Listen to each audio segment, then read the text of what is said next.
Bismillahirrahmanirrahim. Assalamualaikum warahmatullahi wabarakatuh. Innal hamdalillah nahmaduhu wa nasta'inuhu wa nastaghfiruh wa na'udzu billahi min shururi anfusina wa min sayyiati a'malina. Man yahdihillahu fala mudilla lahu wa man yudlil fala hadiya lahu. Asyhadu an la ilaha illallah wa asyhadu anna Muhammadan abduhu wa rasuluhu la nabiyya wa la rasula ba'da. Qala Allah Ta'ala fi kitabihil karim, a'udzu billahi minasyaitonir rajim. Ya ayyuhalladzina amanu taqullaha haqqa tuqatih wa la tamutunna illa wa antum muslimun. Allahumma arhamna bil Qur'an amma ba'du. Hadirin jemaah salat Isya dan insyaallah dilanjutkan dengan salat tarawih yang dirahmati oleh Allah. Adalah dalam kesempatan ini kita tingkatkan iman dan takwa kita kepada Allah Subhanahu wa taala. Salawat serta salam kita haturkan kepada Nabi kita Muhammad sallallahu alaihi wasallam.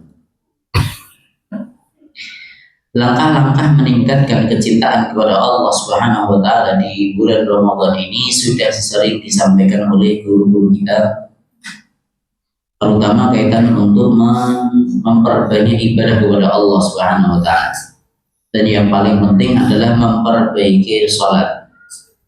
Selain itu juga melakukan puasa dengan ikhlas, memperbanyak baca Al-Quran, bersedekah, berdoa, berzikir, mengikuti kajian-kajian, begitu pula menghindari maksiat dan memohon ampun dari segala kesalahan yang pernah kita lakukan.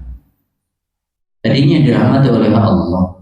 Langkah-langkah untuk meningkatkan kecintaan kepada Allah itu amat sangat banyak, bukan cuma itu saja. Semua itu tergantung diri kita, karena bagaimanapun disebutkan dalam hadis bahwa Allah Subhanahu wa taala itu pernah berfirman dalam hadis qudsi, disebutkan bahwa sesungguhnya sesungguhnya Allah itu bersama prasangka hambanya. Kalau dia berprasangka bahwa dirinya itu dekat dengan Allah, Allah akan dekat dengan dirinya.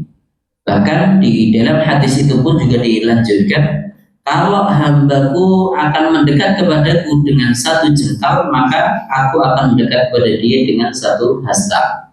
Kalau dia mendekat kepadaku satu hasta, maka Allah akan mendekat sama dia satu depa.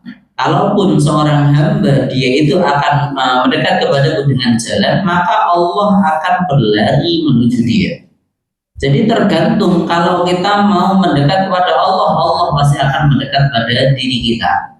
Bahkan di dalam surat Al-Ankabut di ayat yang terakhir disebutkan walladzina jahadu fina lanahdiyannahum subulana.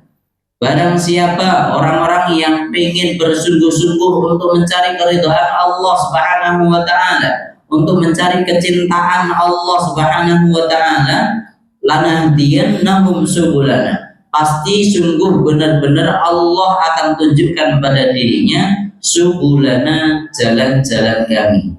Subul itu jamak dari kata sabilun. Sabilun jalan, kalau subul itu jalan-jalan, untuk menunjukkan bahwa jalan untuk menuju kecintaan Allah, untuk menuju keridhaan, mencapai keridhaan Allah, untuk menuju ke surganya Allah di hari kiamat itu amat sangat banyak. Semua tergantung amal-amal kita masing-masing.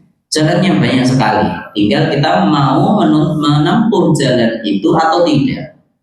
Tapi kalau dia intinya, kalau dia sungguh-sungguh, pasti Allah akan tunjukkan jalan itu. Maka dari itu semua tergantung kemampuan kita masing-masing. Kelebihannya apa? Kita misalnya baik dalam urusan sholat, ya perbaiki sholat, tambah dengan yang sunnah.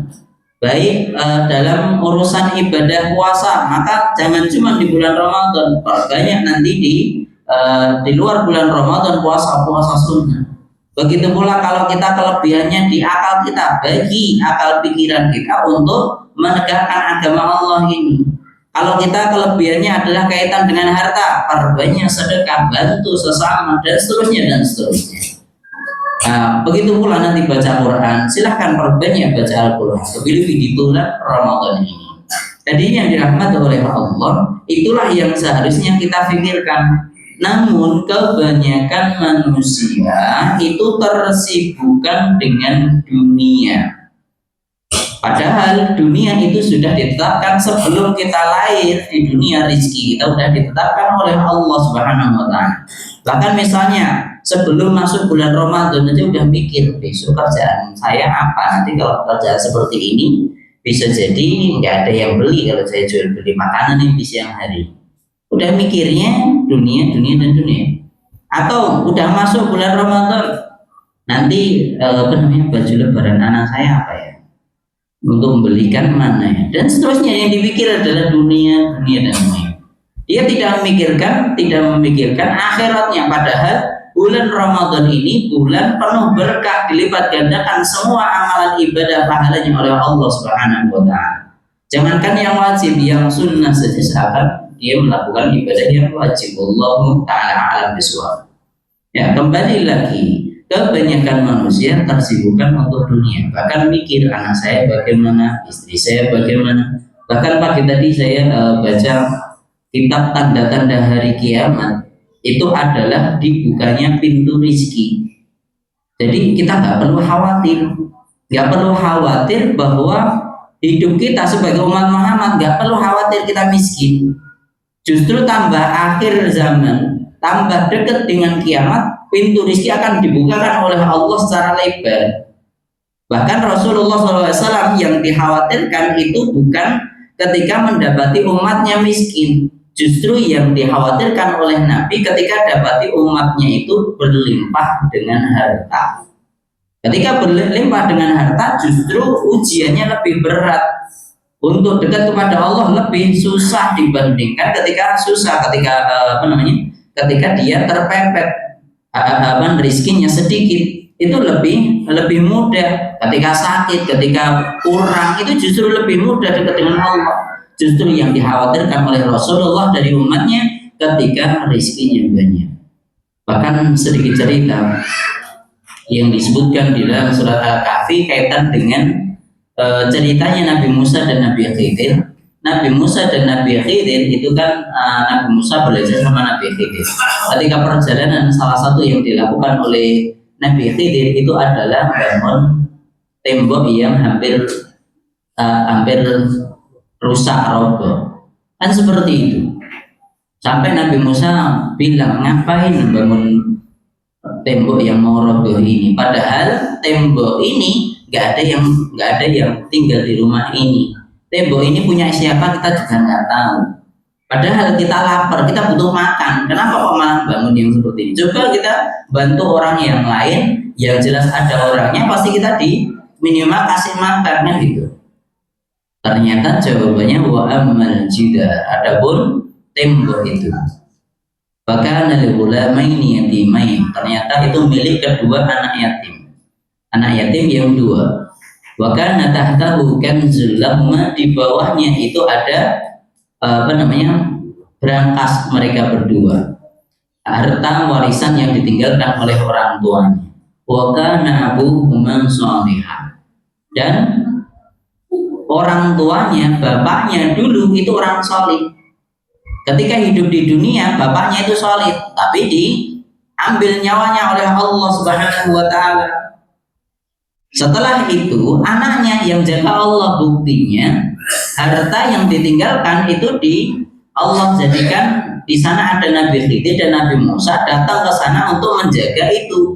Dibangunlah tembok itu, diperbaiki oleh Khidir dan Nabi Musa, supaya apa? Untuk menjaga harta dia. Jadi pelajaran yang dapat kita ambil dari cerita ini adalah yang penting kita jadi orang soleh. Kita perbaiki diri kita untuk urusan anak kita, istri kita, nanti makan apa, nggak perlu khawatir. Wa ma min dabbatin fil ardi illa 'ala Allahi rizquha.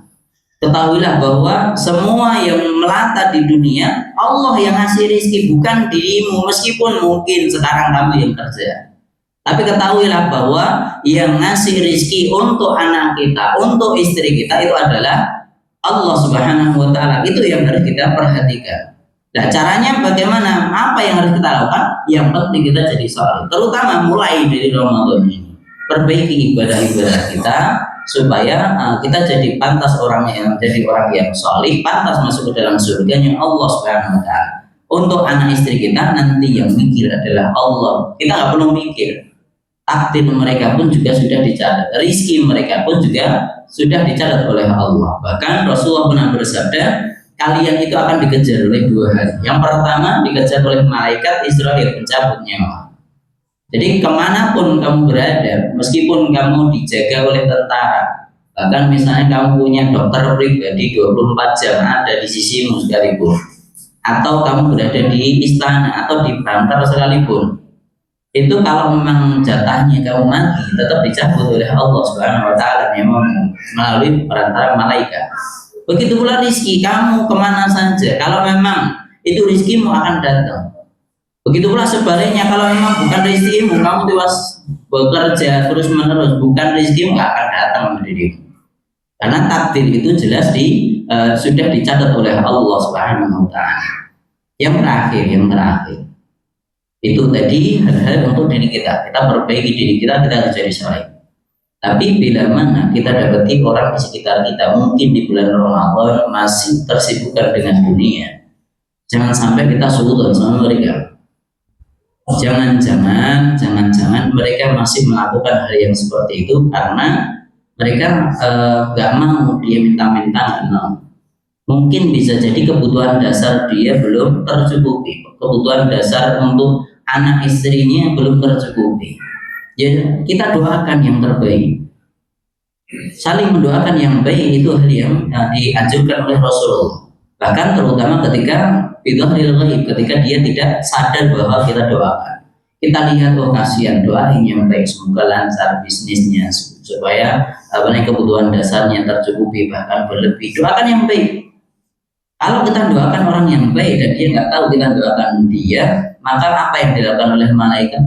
Malaikat akan mengamini, amin, semoga diijabahi doamu, wala kami dan untukmu juga semisal itu. Subhanallah, itulah yang diajarkan oleh Allah Subhanahu wa taala ketika melihat orang lain.